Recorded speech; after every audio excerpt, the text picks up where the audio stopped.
Hi, and welcome back to the podcast. I'm Andrew. I'm Caitlin. And I'm Kevin. And we're here to discuss more articles from what we call the Green Page and what you can find at cmuptm.blogspot.com. Articles from around the business about entertainment and all sorts of things, Pittsburgh related as well, or education related, or as in this case, beautiful chandelier related. What's going on with this? I don't know. The title of this article is The Phantom of the Opera Chandelier is prepped to meet its fate in Pittsburgh. So in case you didn't get that, I didn't get the it. title of the article is Never The Phantom of the Opera Chandelier is prepped to meet its fate in Pittsburgh. It's by Sharon Everson of the Pittsburgh Post-Gazette. And it's about the redesign of the Phantom of the Opera, which will premiere at the Benidorm. Redesign of the touring show. I don't even think this is this the national touring show? It doesn't say. They made it sound like it was, but it's hard to say. She might not really know. I mean, the there was a difference. video with a guy who was talking about how all the diehard Phantom of the Opera fans are going to be Blown away, but still excited to see that the iconic costumes are still there. Apparently, that's the only part of the show they didn't redesign. Everything else is new. Yeah, just it made it very. It was to me the article and the video were very unclear about whether some producing or presenting company. Sorry, not presenting company. Producing company bought the old costumes and stuff, and then revamped the set, and then are like touring it as like sort of a different sort of national tour. Anyway, it was unclear to me, but Me too. And then the guy in the article or the guy in the video is talking about how the chandelier. He's the stage manager. He's the ASM, I think, and he says that the new chandelier design is closer to the design of the real chandelier at the Paris Opera House. And I looked it up, and like that's not true. So this, you can't see it, but you should look it up. So there's the original Paris wow, Opera you put House. photographs in your notes. So I could reference them. That's incredible. You should look at the original chandelier. It looks legitimate. The only thing that's not, there's 2 tiers instead of 3, but it's squished, which is a pretty common convention, so that you don't take up. If you know how rigging works, there's usually a lot of line sets in lots of houses, and then there will be. If you have a chandelier, it'll take up many line sets because of the depth. Right. So if you squish it, it takes up fewer. So that's what they adopted. The new chandelier, it looks very unlike the actual chandelier, but it looks like it's actually round. But that they talked about it projecting into the house, which is probably why they made it possible. But it was like, this looks nothing like the original, and you're a liar. It's funny. I mean, the chandelier's pretty. Yeah, it looks nice. Yeah. I mean, and the photos of the production look gorgeous. So but it was funny because they were talking about the special effects of the chandelier, and in the video they just show this video where kind of like a little bit of like smoke is coming out of it. It's just like not too like crazy special effects. Well, have you guys seen the show? Have you seen the show, Phantom of the Opera? I've seen the movie. I've never seen Phantom of the Opera. I've never seen it either, so none of us know what actually happens. It falls. But I understand it falls, right? It falls and maybe like kills somebody or almost kills somebody or maims somebody or something. What? So there is an effect that happens with this, and it's a big deal. It's a very expensive set piece to have to design and rebuild. And it weighs a ton. I'm not saying that figuratively. It's literally weighs 1 ton. So multiple line sets used to pick it up. I wish I had time to talk to a friend of mine who's a rigger at the Benidorm to see how it was loading it in, if they made it pretty easy on them or whatever. Yeah, that would have been great. But I didn't. I was That would've busy been with the TV projects. But it's pretty cool. I guess they'll be rolling through your town probably with the new chandelier. Well, probably not unless your theater is big enough, because they were talking about how they can only tour the show to theaters that can accommodate this huge, massive chandelier. Although that's more and more theaters now, because they're like Miss Saigon, they fly in a big helicopter. So like there are theaters that have adjusted to those. I wonder if they've tailored this to theaters that are rigged like that, maybe, right. or ones that already have like some infrastructure, helicopter accommodations. I don't know, but it's probably more than you would think because Can you of do shows like that. helicopters? Great. Hello, maybe we think. So that's enough about chandeliers. Our next article. Yeah. It's it's familiar territory. We kind of talked about this last week, but it's called Stagehands Protesting Mistreatment at Live Nation Concert in Atlanta. It's from Nina Ulola from That sounds made up. Ulloa, I think. Ulloa? Say it. ULLOA. Ulloa, maybe? He's got it. I wish we would just spend 5 minutes before the show just like Going going over through names. these names so we didn't Okay. sound like dumbasses every single time. I looked one up and it was like African. You did a great job on that one. Ulloa. I'm sorry. telling you, it's Ulloa. Sorry, Ulloa. We effed it up again, but it's from Digital Music News. We kind of covered this last week. I'm sure you've been paying attention. Yeah, same exact company that we talked about last week. Yeah, Crew Crew One. As a part of Live Nation. So Crew One is a temp agency, essentially, who's responsible for staffing concerts for Live Nation.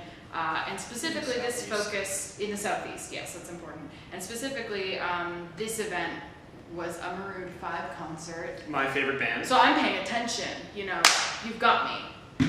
Adam Levine, say no more. So it's about people protesting, IATSE workers protesting this, and their terrible working conditions setting this concert up, that they are paid poverty level wages, no benefits, and their job is dangerous. So they're basically trying to draw heat from concert goers, from policymakers and event companies trying to make their lives better. Yeah, I mean they staged a protest outside, handing flyers out to people as they walked through the doors, saying like, this is what's going on. For you to see this concert, you know, we're like being murdered. Essentially, is.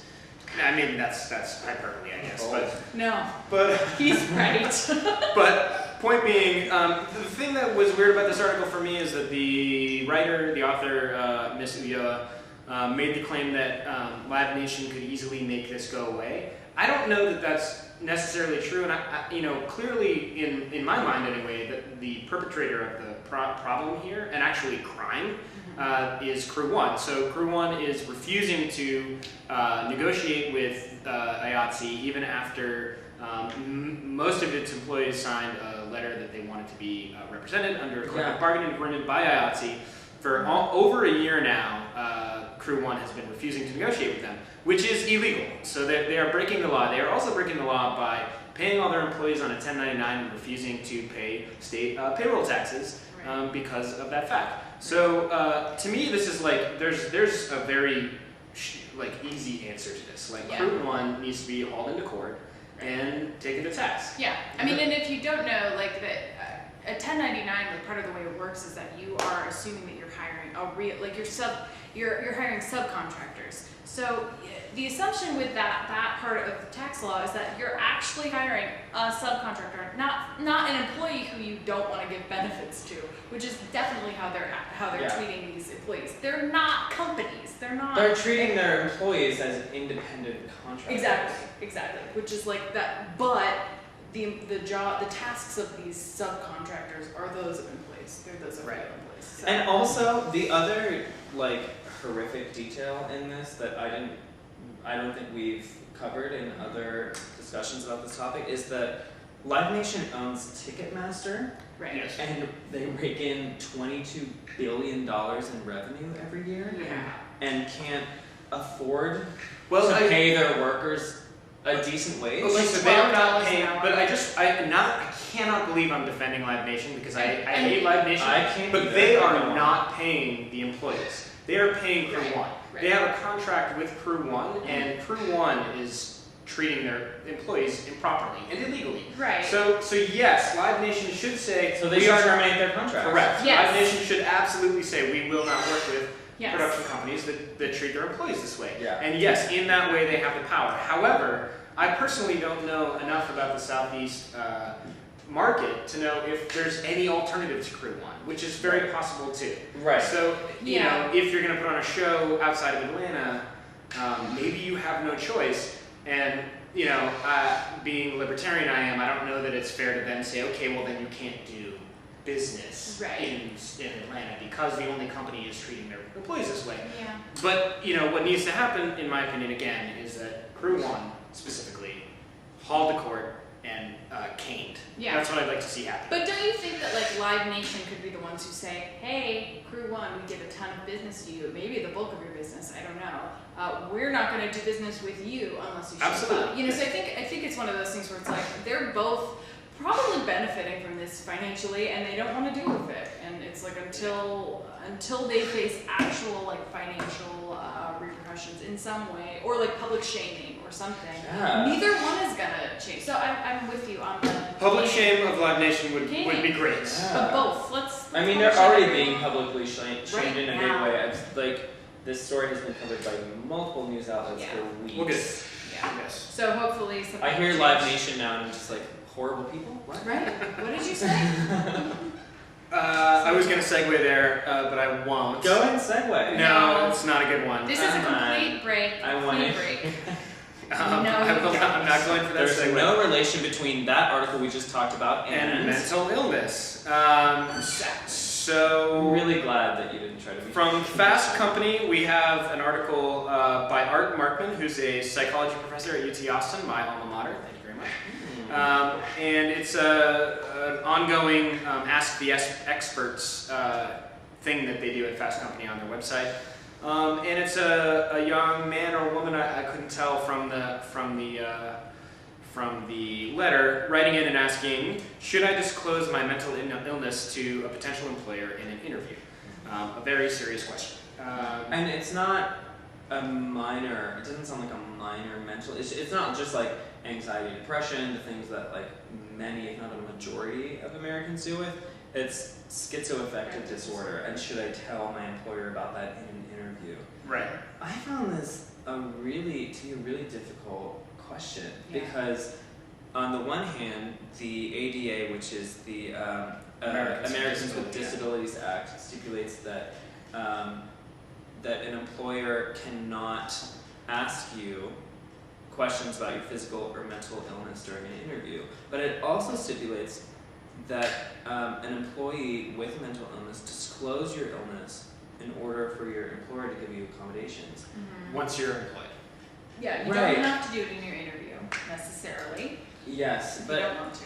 I mean, you know, like schizoaffective disorder, you know, could obviously severely impact your ability to work, especially in a stressful working environment. Sure. So I don't know much about the disorder, I don't either. but I can say that from the story that this person was telling, they had this problem. They didn't know that they had it, and we're working, you know, in a normal sort of environment, a normal stress level environment, and it flared up a bunch and caused some problems Some like major behavioral issues is what he said. with former, you know, employment situations. But they have now have been diagnosed. They're got it under control with medication. Right. In that case, I personally think that if you are asked specifically why you had to leave a job, I believe that it is incumbent upon you to tell the truth. So Yeah.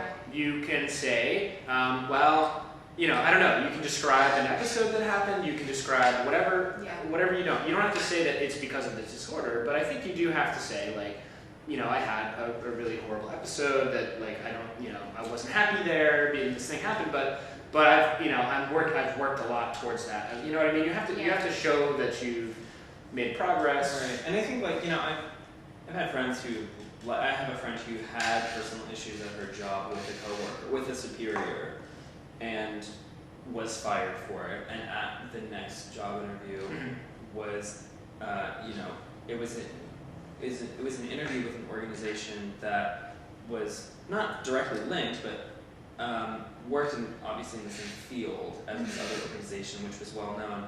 And they asked her why she had been fired, and she said, "Well, it was personal issues, to be honest, and I don't really care to go into it." And she ended up getting the job. And I feel like that level of like being honest Yeah. and like giving sort of the minimum amount of information is important, and I think people respect that.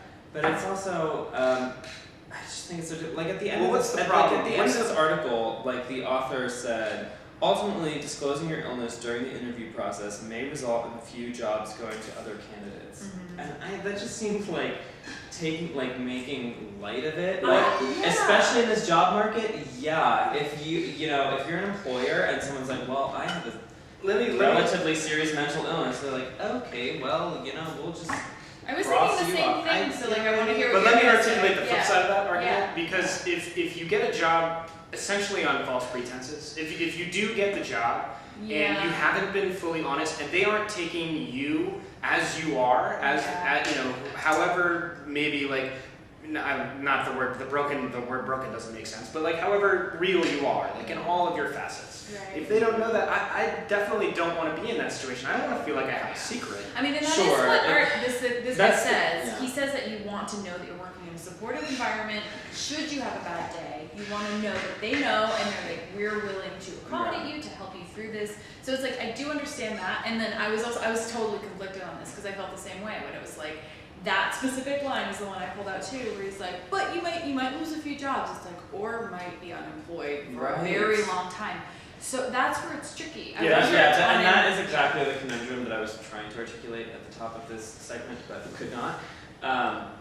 Yeah, I mean, I totally, like, I'm gay, and if I went to a, you know, if I lied about that in a job interview, and But then, you like it's just a point out completely like different. let me just point out Your that mental that's sort of illness is exactly what I mean. Like you wouldn't ever do I wouldn't that. want to work. Right. I wouldn't want to work in a place where I had to hide that I'm gay. Right, of but I course. think then you're like, And it's self-identity. Yeah, exactly. Part of your Yeah, self-identity. yeah. It's like It's you know, just it's completely different. if you're working with this thing, my dad was had a mental illness, and he went on his whole life like kind of going from job to job, and you know, he didn't really disclose it in the way that you would want to disclose it. So like I have a little bit of personal history with this sort of thing, and you know, the truth is that he never really felt comfortable in any job he ever had because of it. So like he just kind of every 2 years would like get a new job. Yeah. And you know that worked for him to a certain extent. You know, he still had a successful life in his own way. But you know, Yeah, I get it. Like as an employer, like like every hire that you make is a risk, Right. You know, because you don't know, like, is this person a complete asshole, and are they just conning me? Right. You know, and if but Yeah. and but if we're all someone- conning. Come on, everyone's conning. Well, everyone is presenting the best version of themselves in a job interview, but that you know, the gap between the best version of yourself and like the actual version of yourself, like there's a lot of, it's different for everyone, you Right. know? Like, Totally. and for some people there's a huge gap between the person they present Guilty. and the person that they actually are. Yeah. He's a maniac. I'm a maniac, yeah. As soon as this tape turns up, I'm going to strangle both of you. He's crazy. Thank you for watching. That was a heated conversation. I enjoyed it. Thank you very much for having that conversation. Thanks, Andy. We'll be back for one more segment this week in a few minutes. Again, you can find the articles that we've talked about at cmuptm.blogspot.com. And thanks for watching. Don't leave us.